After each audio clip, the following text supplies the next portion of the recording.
Bedah Docmart. Docmart jadi logo.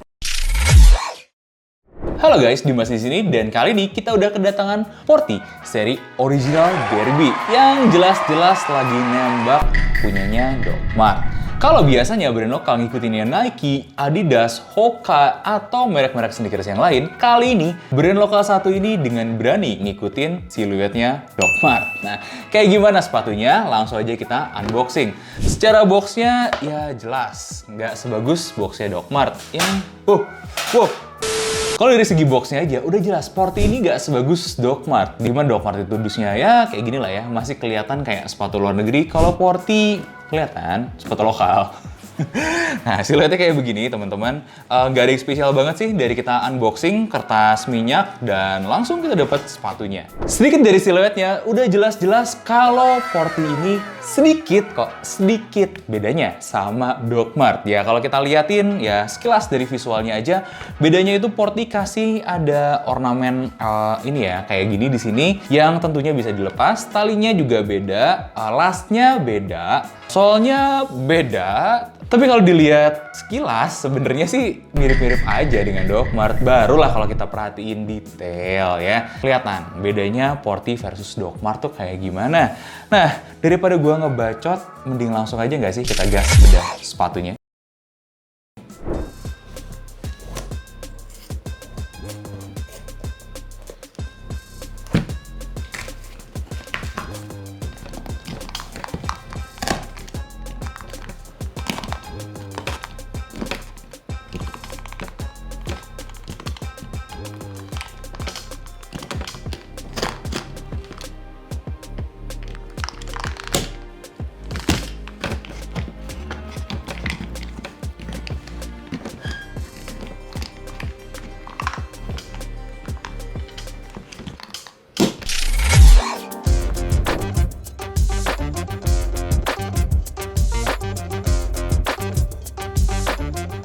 Mulai dari bagian upper, Porty Original Derby ini jelas pakai kulit sintetis. Karena memang artikel yang ada di tangan kita ini adalah artikel kulit sintetisnya, bukan yang kulit asli. Termasuk bagian rumbai ininya juga semuanya kulit sintetis. Menurut gue sebenarnya masih wajar sih ya di harga 300 ribuan untuk pakai kulit sintetis seperti ini. Yang bikin beda, ini kulit sintetisnya nggak bertahan lama apinya, nggak kayak waktu kita bakar Docmart. Nah, jujur gue bukan pakar kulit sintetis, tapi buat kalian yang ngerti bedanya kulit sintetis yang terbakar terus-terusan dengan yang cepat padam, apakah ada beda signifikan? Coba komen di bawah. Nah, yang jelas, temuan gue untuk kulit sintetis ini, secara pemakaian mengejutkannya jauh lebih nyaman daripada punyanya Docmart. Ini lebih lentur, lebih empuk sejak pemakaian pertama. Dan buat harga material, kulit sintetis yang dipakai Porty ini juga perkiraan gue ada di kisaran 50-60 ribuan aja. So, ya memang bukan sepatu mahal, dijual dengan harga yang tidak mahal juga. Yang gue notice agak unik sih sebenarnya ya, itu bagian eyeletnya ini.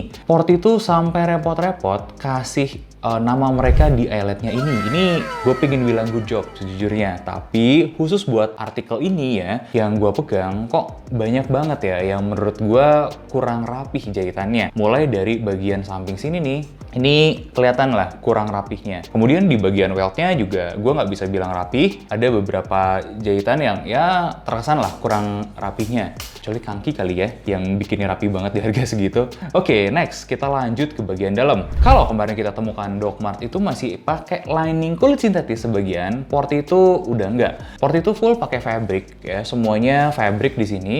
Bedanya itu adalah gue menemukan ada sedikit busa sih ya yang dibalik lapisan kulit sintetisnya ini. Itulah yang bikin bagian upper ini terasa lebih empuk dan lebih lembut. Gue nggak puas dengan material kayak gini jujur. Apalagi kalau mereka bilang ini Derby dan ini adalah sepatu kulit. Mungkin nyaman ya, mungkin iya, tapi nggak gimana-gimana banget gitu. Gue juga menilai ini sebagai sesuatu yang minus untuk standar sepatu kulit. Next, kita akan masuk ke bagian insole-nya. Nah, buat insole-nya ini juga gue cukup kaget ya, karena jujur, bagian insole-nya ini bikin Porty lebih nyaman daripada Docmart. Dan gue nggak main-main. Ini nyamannya lumayan berasa. Di saat Docmart pakai busa itu cuma di bagian tumitnya aja, bagian insole ini cenderung keras dan kaku. Porty enggak.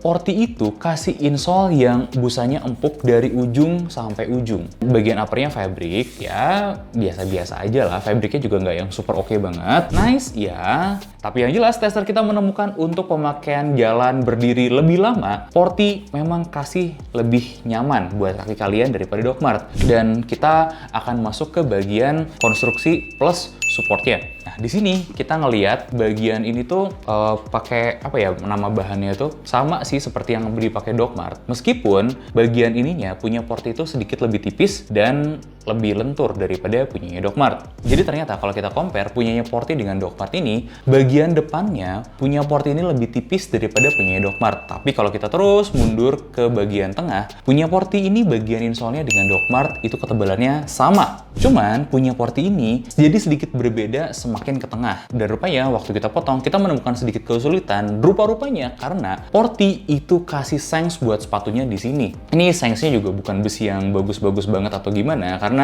jujur si besinya ini tuh masih bisa ditekuk-tekuk ya. Tapi tetap lumayan. Kenapa? Gue kasih ilustrasi kaki kalian ketika di sini ya. Kaki kalian berada di sini, arc-nya itu akan sedikit tersupport dengan adanya sanks ini. Ya meskipun dia nekuk ya, artinya lama-kelamaan si sanksnya ini bakal nekuk dan nggak terus-terusan lurus, tapi setidaknya untuk jangka pendek ini lumayan untuk mensupport arc kalian biar nggak collapse. Tapi itu kan baru nyampe bagian sini. Gimana dengan konstruksi yang lainnya nih? Oke, untuk dari bagian midsole ke outsole-nya ini ternyata ada sedikit lem ya yang ngejaga biar mereka nempel gitu. Ya, ada pengaruh yang signifikan. Satu-satunya perbedaan signifikan itu yang terasa adalah solnya Docmart terasa lebih tebal karena ya jelas kita lihat ya. Docmart itu tebalnya kurang lebih segini, sedangkan Porti itu dengan sanksnya kurang lebih segini. Cukup berbeda emang, eksekusinya juga ternyata cukup berbeda. Kemudian ketika kita bongkar-bongkar, solnya Porti ini itu tuh bukan menggunakan sol seperti Docmart. Gue pengen kasih ilustrasi apa yang dilakukan Porti sama solnya, karena di tangan gue udah ada sol Docmart Cibaduyut ya, yang gampang banget kalian temukan dengan harga 50 ribuan aja. Bedanya adalah eksekusinya, outsole ini itu lebih mirip dengan yang namanya capsole, seperti yang kalian temukan di Air Jordan misalnya. Capsole ini kemudian akan dilem dan dijahit dengan bagian uppernya. Dan itulah yang dilakukan Porti di sini. Akibatnya apa? Bagian welt dengan bagian outsole itu sebenarnya lebih kuat. Apakah Porti lebih baik daripada Docmart di sisi ini? Belum tentu. Yang jelas untuk ketahanannya, dengan capsule seperti ini, kalian nggak perlu takut yang namanya welt dengan outsole-nya itu lepas setelah umurnya. Karena sejak awal mereka sudah termolding jadi satu. Bedanya apa? Bedanya punyanya Porti ini tuh sepertinya sedikit dipikirkan lebih baik, nggak seperti punyanya Cibaduyut yang kalau kita lihat ada perbedaan warna antara weltnya ya dengan bagian bawahnya. Kita serahkan sama kalian untuk berpikir mana yang lebih baik. Yang jelas, untuk salah satu kerusakan umum yang sering dialami oleh Docmart, Porti berhasil mengatasinya dengan membuat sepatunya lewat konstruksi yang berbeda, yaitu dengan menggunakan capsule ini. Tapi yang bikin gue lebih kaget lagi sama Porti, ternyata Porti itu nggak sekedar ngejahit doang guys. Dia ngejahit dan juga ngelem bagian outsole-nya ini dengan uppernya. Guys, ini setelah 3 siraman aseton, bahkan gue sampai agak sedikit rendam juga kali ya sama aseton, dia baru mulai ngebuka.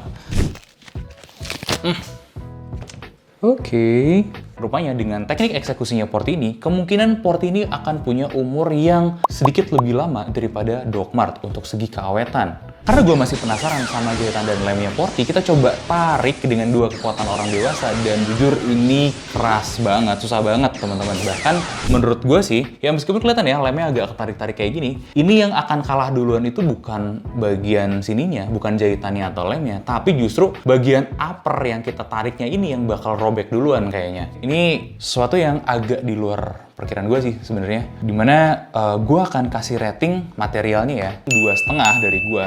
Gue sebenarnya consider untuk kasih angka yang lebih untuk materialnya. Maka dari itu sebenarnya gue akan kasih satu kategori nih untuk Porti, dimana kenyamanannya untuk kelas sepatu kulit ya seperti ini, itu gue kasih 5 dari 10. Bukan rating yang bagus-bagus banget, tapi kalian kalau main boot, main sepatu kulit pasti paham deh. Sepatu kulit itu jarang ada yang nyaman sejak hari pertama, dan Porti ini bisa ngasih kenyamanan sejak hari pertama. Beda nggak kayak sepatu-sepatu kulit yang lain. Ya, dimana kita akan masuk ke pembahasan salah satunya itu adalah bagian solnya, insole-nya lebih tepatnya. Dimana insole-nya Porty ini juga sebenarnya kasih keempukan yang cukup oke, dan ya angka 5 cukup fair lah dari segi kenyamanan menurut gue. Dari segi konstruksi, gue juga pengen bilang ini lebih baik daripada Doc Mart secara eksekusinya ya. Nah, dengan ide-idenya gitu ya, penggunaan kapsolnya, jahitannya, lemnya yang kuat, dan penggunaan Shanks, itu yang bikin gue pengen kasih rating 4 dari 10. Ya, nggak bagus-bagus banget, nggak. Tenang aja, karena buat gua, jika ini adalah sepatu kulit, lebih baik bikin cementing aja deh sekalian, kayak punyanya Koku gitu yang di 700. Itu lebih proper konstruksinya menurut gua, dan Koku tuh di harga 700 bisa kasih Shanks yang lebih baik daripada ini. Dari sekilas, jujur gua masih lebih suka sedikit ya punyanya Doc Mart ini, tapi buat gua mereka masih ada di satu kelas. Ini bedanya aja ya. Bedanya Porty itu ngambil pendekatan yang lebih bulat, bulat simetris di sini, sedangkan kalau Doc Mart itu ngambil pendekatan yang dia sedikit keruncing di sini. Kalau kemarin Doc Mart gua kasih 3 dari 10 untuk kelasnya, Porty ini gua kasih 3 dari 10 untuk kelasnya juga. Nah, sebelum gua kasih kesimpulan, gua mau rekap sedikit tentang feel dan kenyamanan saat pakai Doc Mart dan Porty ini. Dimana untuk segi panas, sama-sama panas. Beratnya mirip-mirip aja, di angka segini untuk Porty dan di angka segini untuk Doc Mart. Tapi saat kalian pakai Doc Mart, kalian akan kerasa beratnya itu akan lebih banyak di bagian heel-nya ya, bagian belakang ini. Sedangkan si Porty ini tuh beratnya cenderung lebih seimbang di depan belakang. Ya, mungkin kalian user-user sepatu sneakers itu jarang ya nemuin kayak gini ya. Sepatu kulit itu memang agak lebih berat daripada sneakers, dan beberapa sepatu itu lebih berat di bagian tengah, bagian belakang, atau ada juga yang agak sedikit lebih berat di bagian depan, tergantung banyak faktor sebetulnya. Nah, terakhir gue lupa tadi masukin untuk durometer dari si outsole-nya ini, karena bagi gue ini tuh feel-nya, empuknya atau kerasnya ya sebenarnya mirip-mirip, tapi kita tes bareng-bareng. Porty itu masih sedikit lebih keras daripada punya Doc Mart, tapi masih lebih empuk sedikit daripada sole Cibaduyut yang umum. Jadi kesimpulannya seperti apa? Kalau Doc Mart adalah lagu aslinya, ini adalah covernya dengan gaya Porty sendiri ya, dibikin lebih nyaman, dibikin lebih berbeda gitu lasnya dan lain sebagainya. Akhirnya ya itulah perbedaannya. Dan jadi cocoknya untuk siapa Porty ini? Kita bisa bilang Porty ini tuh sebagai alternatif dari Doc Mart yang jauh lebih terjangkau dengan harga hampir 10%-nya aja dari harga barunya Doc Mart dengan ya kualitas yang mirip-mirip.